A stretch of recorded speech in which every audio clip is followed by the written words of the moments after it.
नमस्कार दोस्तों, स्वागत है आपके अपने ही चैनल शिवजी सोनू में। तो दोस्तों, आज फिर मैं आपके लिए ज्ञान से भरी एक कहानी लेकर आया हूँ।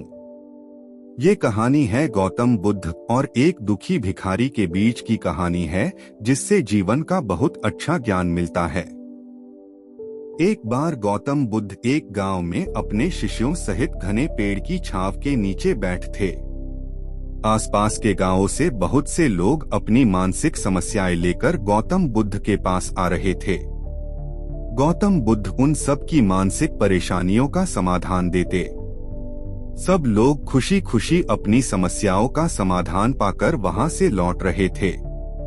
वहीं से कुछ दूर बैठा लोगों को बुद्ध के पास जाते देख एक दुखी भिखारी अपने भाग्य को कोसता हुआ यही सोचने लगा कि अभी कुछ देर पहले तो ये लोग दुखी मन से मुंह लटकाए उन महात्मा के पास गए थे, और अब इतना खुश होकर कैसे वापस लौट रहे हैं। आखिर माजरा क्या है, जरा मैं भी जाकर देखूं कि वो महात्मा ऐसा कौन सा खजाना बांट रहा है इन लोगों को। वे इतने प्रसन्न हुए कि उनके चेहरे लाल हो गए।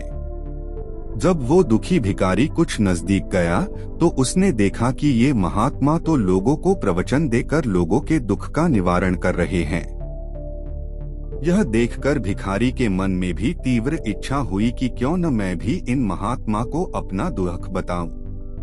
मुझे भी अपने दुख का समाधान अवश्य मिलेगा। बस फिर क्या था। समाधान पाने की लालसा लिए भिखारी गौतम बुद्ध के सामने पहुंचा और हाथ जोड़कर प्रणाम करते हुए बोला, हे महात्मा, मैं भी लोगों की मदद करना चाहता हूं। मुझे लोगों की मदद करने की बहुत इच्छा है, लेकिन मैं कैसे मदद कर सकता हूं? मैं बहुत गरीब हूं। मेरे पास न तो पैसे हैं और न ही कोई ऐसी चीज जिससे मैं किसी की मदद कर सकूं। मैं कोशिश करने पर भी किसी की मदद नहीं कर सकता। मुझे भगवान ने इतना गरीब क्यों बनाया? हे महात्मा, मुझ पर कुछ कृपा करो। इतना बोलते हुए भिखारी रोने लगा। महात्मा बुद्ध बोले, आप बहुत अज्ञानी हैं, क्योंकि आप अभी तक इस भ्रम में जी रहे हो कि तुम्हारे पास कुछ नहीं, जबकि दूसरों को कुछ देने के लिए तुम्हारे पास बहुत कुछ है। तुम बिना धन और वस्तु के भी दूसरों की मदद कर सकते हो। तुम्हारे पास जुबान है जिससे तुम मीठे शब्द बोलकर किसी के दुखी चेहरे पर मुस्कान ला सकते हो।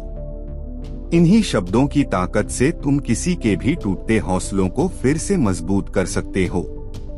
इन शब्दों की शक्ति से आप किसी के भी मन में सकारात्मक विचारधारा के बीज बो सकते हैं और उसे गलत रास्ते पर जाने से रोक सकते हैं।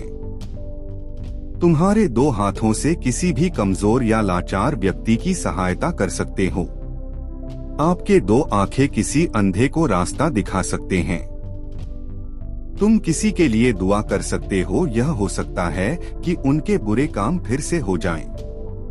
आप किसी के अच्छे स्वास्थ्य की कामना कर सकते हैं, लेकिन अज्ञानतावश तुम अब तक इस बात को समझ नहीं पाए और इस भ्रम में अब तक जीते रहे कि तुम्हारे पास मदद करने के लिए कुछ नहीं।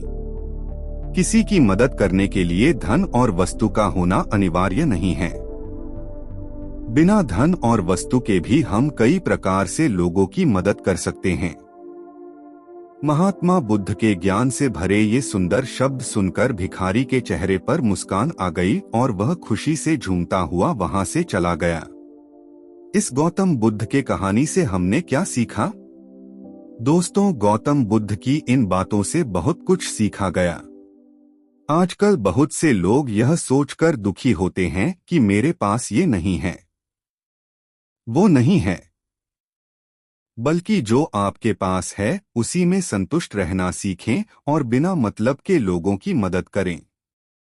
इन्हीं से आपको परम सुख की प्राप्ति होगी। तो दोस्तों, यह गौतम बुद्ध की कहानी आपको कैसी लगी जरूर बताना। तो मिलते हैं किसी अगली कहानी में, तब तक के लिए अपना ख्याल रखें। अगर चैनल पर नए हैं तो चैनल को सब्सक्राइब कर लीजिए।